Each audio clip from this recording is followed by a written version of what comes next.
minasyaitonir rajim. Bismillahirrahmanirrahim. Alam nashrah laka sadrak. Ayat itu ditujukan untuk Nabi Muhammad sallallahu alaihi wasallam. Alam nashrah laka sadrak. Apakah belum kami lapangkan dadamu? Itu beda Nabi Muhammad dengan Nabi Musa. Kalau Nabi Musa dia minta Rabbi syrahli sadri, lapangkan hatiku, lapangkan dadaku.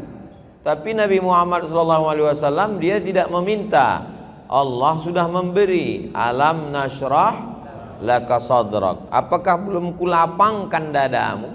Makna lapang di dada ini maknanya dua. Pertama makna zahir. Makna zahir lapang dada, peredaran jantungnya normal. Karena jantung ini letaknya di dada. Kalau bernapasnya lapang, menunjukkan bahwa jantungnya sehat. Tapi kalau sudah jantungnya terasa sempit karena darahnya kental, akibat banyak gula, akibat banyak santan, kolesterol, lemak, jarang olahraga, tidak makan buah, maka lalu kemudian dadanya terasa menyempit. Ini makna zahir. Adapun makna batin, artinya dada terasa sempit karena banyak masalah, dililit hutang. Di rumah itu semuanya hutang, dari mulai rantang sampai mesin cuci hutang. Satu-satunya yang lunas cuman istrinya aja. Itu pun karena disyaratkan Pak Kua mesti tunai. Nah, jadi mudah-mudahan dengan selalu berjamaah ke masjid, pengajian, segala beban dada kita menjadi ringan. Ringan karena kurang minum gula dan santan, karena tidak terlalu banyak makan, banyak beribadah, puasa sunat Senin Kamis, dan ringan karena tidak terlalu banyak beban mental, karena semua kita serahkan kepada Allah. Kita hanya usaha dan ikhtiar. Setelah itu dunia ini tak terlalu kita pikirkan. Karena kalau terlalu kita pikirkan, pecah pembuluh darah, stroke, mati. Kalau mati nggak apa-apa, setengah mati ini yang nggak tahan. Anak kita pun belum tentu mau ngurus kita, istri kita apalagi. Maka kita jalani hidup ini dengan mengikut yang sudah diaturkan Allah. Ihfazillaha, jaga hukum-hukum Allah, jaga agama Allah, yahfazka. Insyaallah Allah akan mengurusmu. Urus hatimu, urus pikiranmu, urus amalmu, urus lisanmu, hidupmu, insyaallah Allah yang akan urus. Jangan urus urusan Allah. Ini banyak selalu orang sibuk ngurusan Allah, urusan dia tidak dia urus. Urus Jumatmu, urus solat ibadah awal waktumu, urus ibadah solatmu, urus ibadah zakatmu. Adapun hidup dan matimu sudah kau serahkan kepada Allah. Bismika Allahumma ahya wa amut. Jangan dibaca, nanti tertidur. Alam nashrah laka sadrak. Ayat yang kedua, wa wada'na 'anka wizrak. Kami angkat bebanmu. Siapa yang hidup ini tidak ada beban? Cuman dua, anak kecil sama orang gila. Makanya banyak orang tubuhnya dewasa tapi akalnya seperti anak kecil. Kelihatan wajahnya sehat tapi otaknya gila, atau pura-pura gila, atau ngaku gila biar lepas dari jeratan hukum. Jadi wa wada'na 'anka wizrak, kami angkat bebanmu. Anak SD bebannya kata dia lama betul SD ini, maunya sekolah SMP. Setelah SMP kepingin tamat SMA. Setelah SMA kepingin kuliah.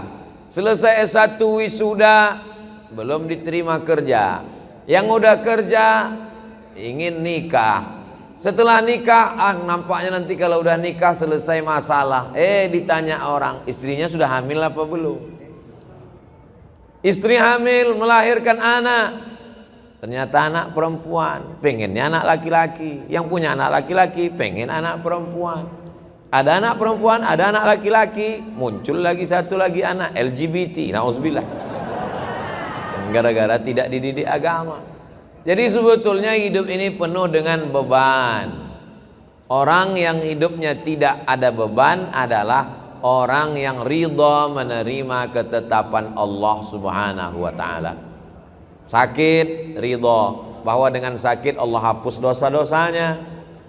Pulang dari sholat Jumat, sendal hilang, ridha karena sendalnya jelek.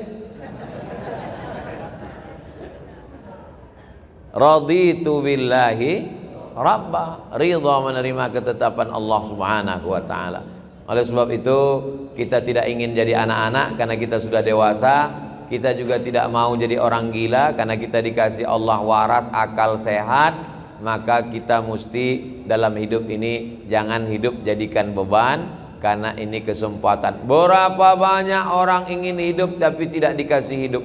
Maka kalau kita banyak berserah kepada Allah, wa wada'na anka wizrak. Ayat yang ketiga, alladzi anqadha dhahrak, beban yang memberatkan pundakmu. Zahrak ini, orang kalau terlalu berat beban di pundaknya, bawaannya nunduk aja. Mana tahu nanti pengajian di masjid ada orang nunduk aja, itu berarti berat betul beban di pundaknya.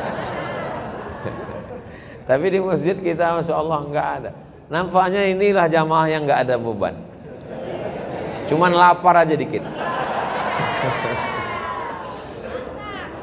Alladzi anqadha dhahrak. Saya sepanjang saya sholat Jumat dari Sabang sampai Papua. Masjid apa ini? Al-Ma'mur.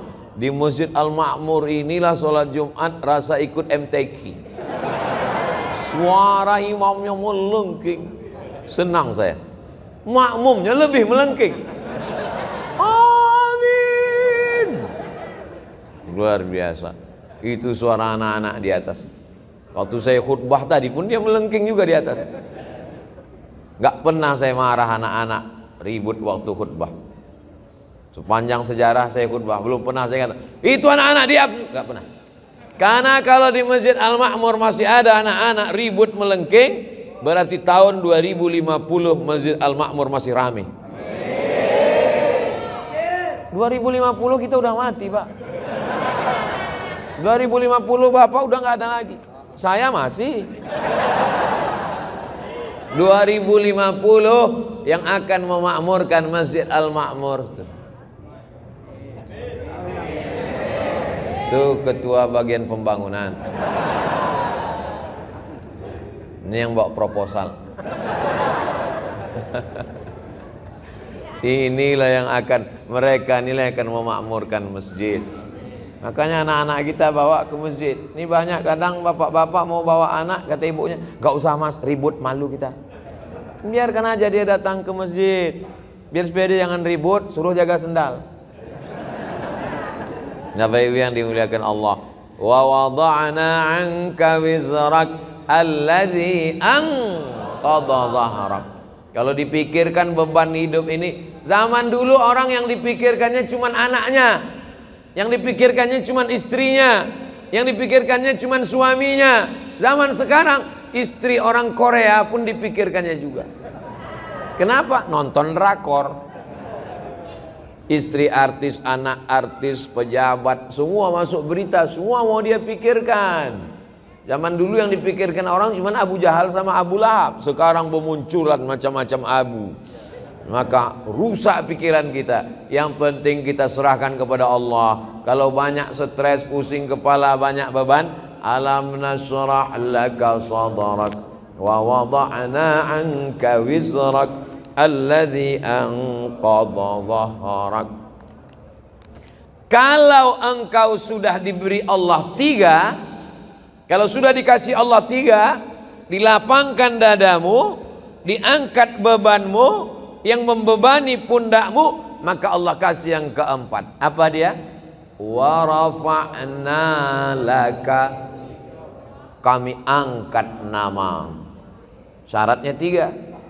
Jangan stres, jangan depresi, jangan jadikan hidup sebagai beban, tetap banyak beribadah, tetap banyak bersedekah, tetap banyak watawasaw bil haq watawasaw bis sabr. Kalau kau jaga yang 3 ini, maka Allah akan janji berikan yang keempat, wa rafa'na laka dzikrak. Allah angkat derajatmu.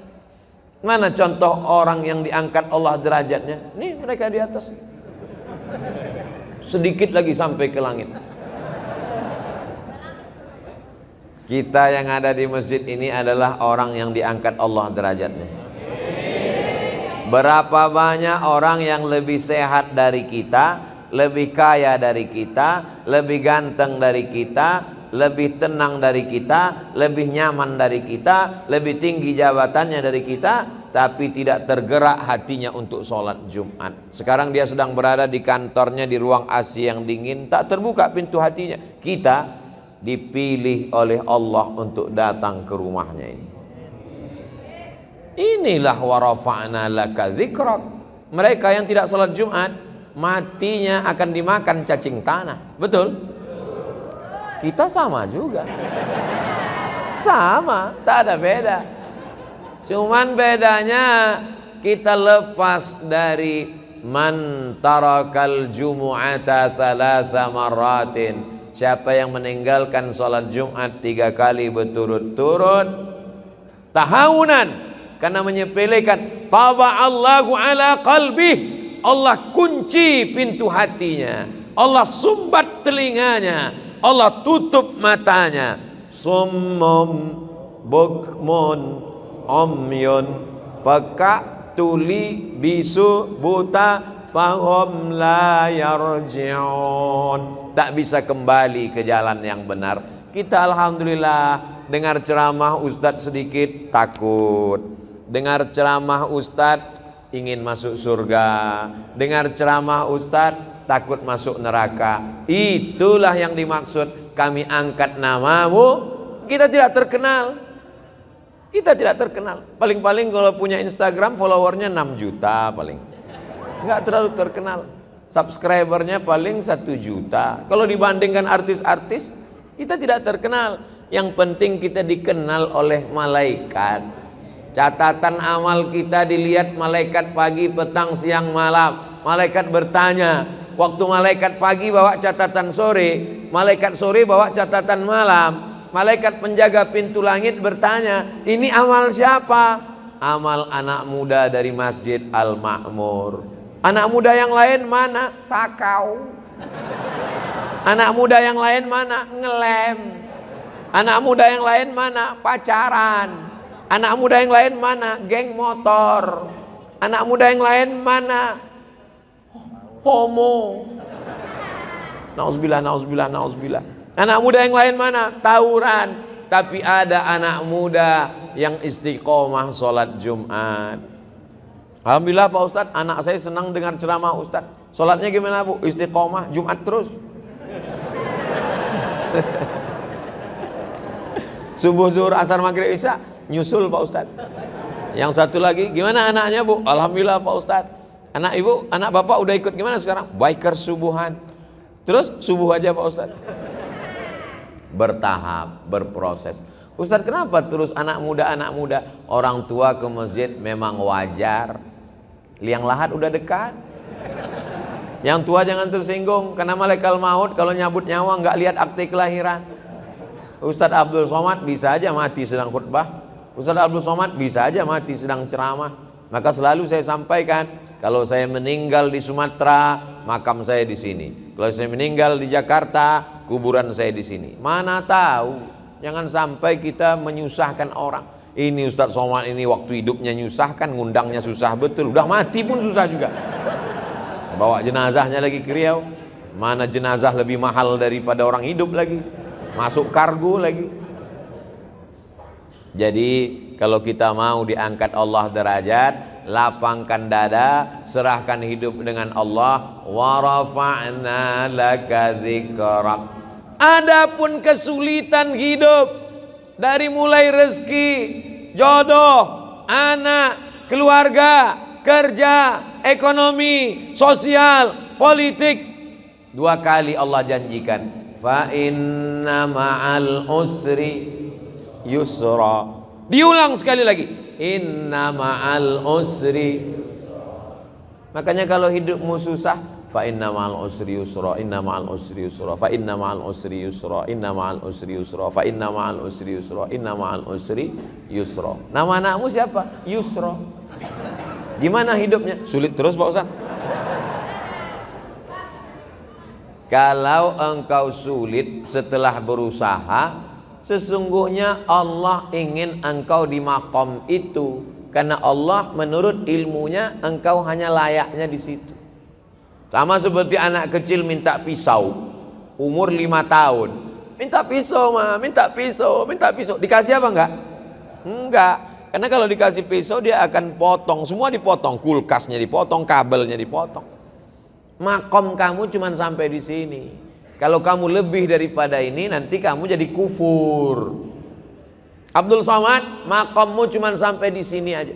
Lebih dari sini, nanti kau akan jadi jahat. Tapi setelah usaha, saya tidak ingin juga ceramah saya ini disalahgunakan. Besok bapak pagi-pagi dibangunkan sama istrinya, bang, kerja bang, kerja. Makom kita cuma sampai di sini. Setelah usaha, pergi pagi pulang petang, jualan es, hujan nggak turun nggak berhenti. Padahal doanya minta panas, hujan. Berarti Allah sedang menguji engkau kesabaran. Sudah dilakukan berbulan-bulan, berarti Allah ingin kau usaha yang lain. Jual es krim turun juga terus hujan. Kalau gitu jual payung lah. Begitu sewa penyewaan payung, panas. Sesungguhnya ada pahala di balik itu. Walladzina jahadu fina, orang yang bermujahadah, mencari rezeki, mencari jalan, membesarkan anak, mencari kerja, kuliah, sekolah, pesantren, berusaha, berdakwah. Lanahdiyannahum subulana, kami akan berikan jalan yang akan memudahkan mereka. Fa inna ma'al usri. Nabi Musa mengalami kesulitan, Nabi Isa mengalami kesulitan, Nabi Ibrahim mengalami kesulitan, Nabi Nuh, nabi-nabi aja mengalami kesulitan. Kita keturunan nabi aja mengalami kesulitan. Kamu keturunan nabi? Ya, hati-hati dengan Ustaz Somad, dia itu keturunan nabi. Masa dia Habib? Keturunan Nabi Adam. Para habaib kita dengan berbagai macam kesulitannya. Nabi punya anak namanya Sayyidatuna Fatimah. Sayyidatuna Fatimah punya anak laki-laki yang pertama Sayyidina Al-Hasan. Sayyidina Al-Hasan punya adik namanya Sayyidina Al-Husain. Dipancung kepalanya, diarak kepalanya dikeliling negeri oleh pasukan Yazid sampai ke istana, ditusuk mulutnya pakai tongkat pendek. Menangis sahabat Nabi dan Ahlul Bait melihatnya. Keturunan Nabi penuh dengan penderitaan. Apalagi kita yang bukan siapa-siapa. Ini baru sholat subuh 2 kali, kenapa hidupku susah? Kemarin waktu belum hijrah perasaan enak-enak aja. Sekarang setelah hijrah ini penuh dengan kesulitan, ngeluh lagi dengan ustaz. Apalah dayaku. Kalau kau terasa hidup ini sulit, ya udah kau mati aja. Fa inna ma'al usri yusra, inna ma'al usri. Tidak ada orang yang hidup ini hidupnya enak-enak aja. Ada tuh Pak Ustadz, pejabat-pejabat itu enak. Kau kan lihat permukaannya aja, air tenang, tapi riaknya di dalam luar biasa. Jadi sesungguhnya setiap manusia ini punya kesulitan, hanya saja tidak ngobrol dengan dia. Kalau kita cerita, kita tahu semua kesulitannya. Tapi dia nggak mau cerita Pak Ustadz. Ya tidak, itu aib diri dia, itu kekurangan diri dia. Maka kita berpikir bahwa nabi-nabi, wali-wali, para habaib, zuriat nabi, orang yang dekat dengan nabi, dekat dengan Allah. Wala nabluwannakum bisyai'im minal khauf, takut, wal ju', lapar, wa naqsim minal amwal, kurang harta, miskin, susah, bangkrut, kebakaran, wal anfus, sakit, mati, meninggal, kena covid, wal anfus was samarat, buah-buahan, paceklik, kering kerontang, tanaman tidak tumbuh. Wa basyiris sabirin, berikanlah kabar gembira kepada orang sabar. Alladzina idza asabathum musibah qalu inna lillahi wa inna ilaihi raji'un. Fa inna ma'al usri yusra. Inna ma'al usri yusra. Coba kalau ditulis di kendaraan, di mobil kaca belakang, fa inna ma'al usri yusra. Inna ma'al usri yusra. Pas lampu merah, orang di belakang ngelihat, dia sedang sibuk, stres, depresi. Pas dia lihat tulisan, fa inna ma'al usri yusra. Inna ma'al usri yusra. Kita tidak berdakwah, tidak ceramah, tapi dengan tulisan di kaca itu. Coba supir-supir truk itu kalau ditulisnya di belakang truknya, fa inna ma'al usri yusra. Ini enggak, truk-truk di belakang tulisan, kutunggu jandamu. Apa ini? Mau pulang bokeh, enggak pulang rindu. Yang baca stres, yang nyetir gila. Cobalah hidup kita nih berdakwah.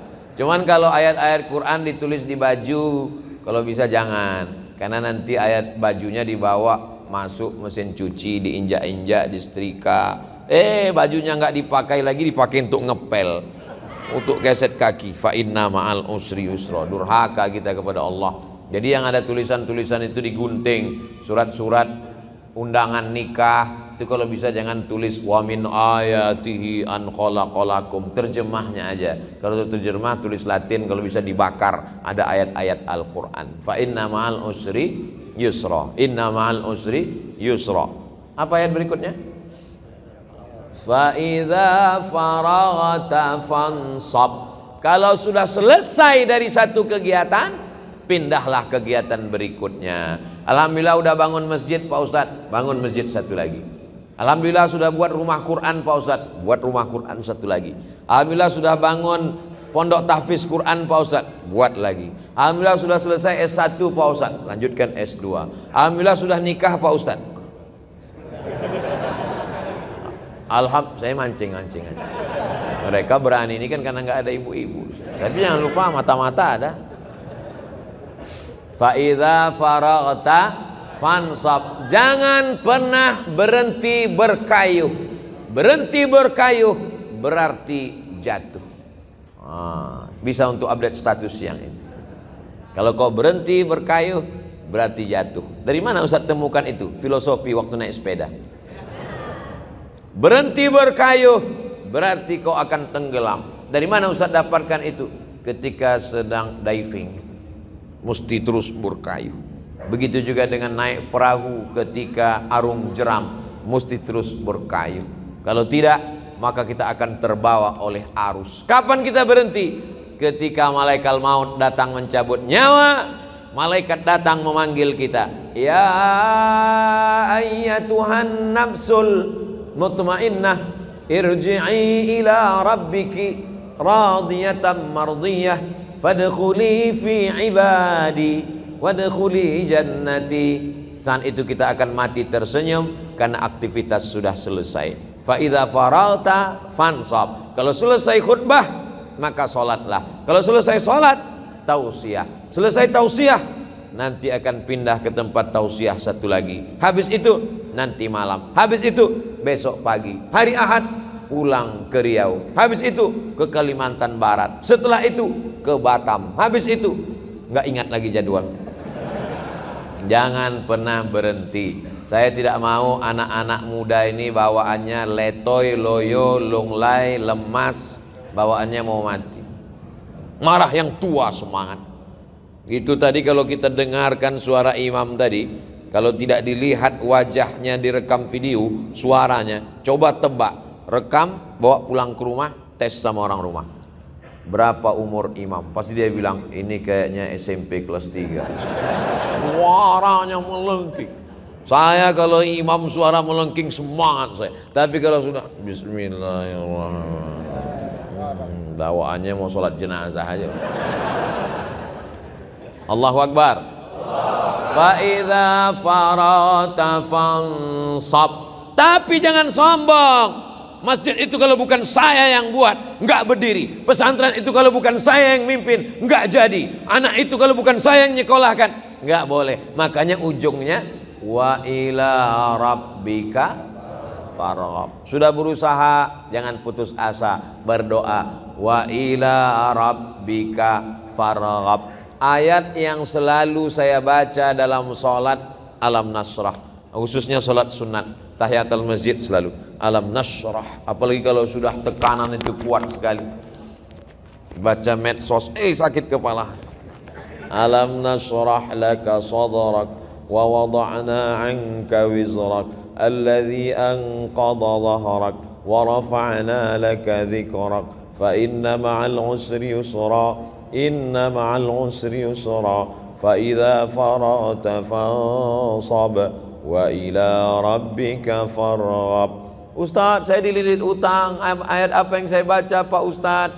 Cek rekening. Enggak selesai masalah nih Pak Ustaz.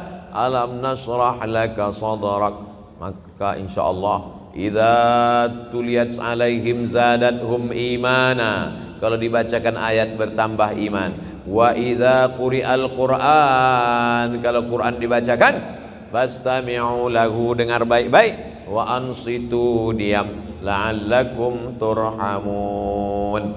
Mudah-mudahan renungan kita tentang surat Al-Insyirah, surat Alam Nasrah, semakin lapanglah dada kita insyaallah. Amin ya rabbal alamin. Lebih kurang 30 menit kita bersama, mudah-mudahan kita doakan para pendiri masjid, orang yang sudah berwakaf tanah, semen, batu bata, kerikil, AC, kipas angin, mikrofon, karpet, semuanya. Mudah-mudahan kalau masjid punya utang segera terlunasi. Kalau belum ada utang, pengurus silakan ngutang ke toko bangunan. Ala hazihin niyah, untuk niat yang baik-baik. Al-Fatihah.